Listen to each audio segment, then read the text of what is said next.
নমস্কার বন্ধুরা, তুলির হেসেলে আরও একটি নতুন পর্বে সবাইকে স্বাগত। ব্রেকফাস্টে প্রতিদিন রুটি তরকারি না বানিয়ে একবার এইভাবে স্পঞ্জি ইডলি ধোকলা বানিয়ে দেখতে পারেন, দুর্দান্ত স্বাদ হয়। রেসিপিটি দেখে নেওয়া যাক আমার আজকের ভিডিওটিতে। ইডলি ধোকলা বানাবার জন্য নিচ্ছি 2 কাপ পরিমাণ বেসন। এইভাবে ছাঁকনি দিয়ে একটু প্রথমেই ভালো করে ছেঁকে নিতে হবে। স্পঞ্জি ধোকলা বানাতে হলে এই স্টেপটা কিন্তু একেবারেই মিস করা যাবে না। এবার এর মধ্যে দিয়ে দেব হাফ চা চামচ পরিমাণ লবণ, 1/4 চা চামচ পরিমাণ হিং, 1/4 চা চামচ পরিমাণ হলুদ গুঁড়ো আর 1 টেবিল চামচ পরিমাণ চিনি। সমস্ত শুকনো উপকরণ খুব ভালো করে বেসনের সাথে মিশিয়ে নিতে হবে।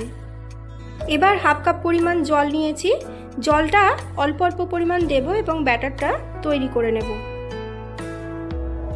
হাফ কাপ করে আমি 1.5 কাপের একটু কম পরিমাণ জল ব্যাটারের মধ্যে ব্যবহার করলাম। ব্যাটারটা মোটামুটি তৈরি হয়ে গেলে দিয়ে দিচ্ছি 1 টেবিল চামচ পরিমাণ পাতি লেবুর রস। আবারও খুব ভালো করে ব্যাটারটাকে একই ডিরেকশনে বেশ কিছুক্ষণ ফেটিয়ে নিতে হবে। আমাদের ধোকলার ব্যাটারটা কিন্তু মোটামুটি রেডি হয়ে গেছে। এবার একটা ইডলি মোল্ডের মধ্যে অল্প করে রিফাইন অয়েল গ্রিস করে নেব।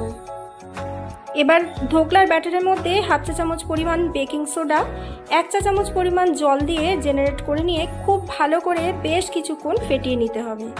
একই ডিরেকশনে ধোকলার ব্যাটারটা যত বেশি এইভাবে ফেটানো যাবে ধোকলা কিন্তু ততটাই স্পঞ্জি হবে। 1 থেকে 1.5 মিনিট সময় ধরে খুব ভালো করে ধোকলার ব্যাটারটা আমি এইভাবে ফেটিয়ে নিয়েছি।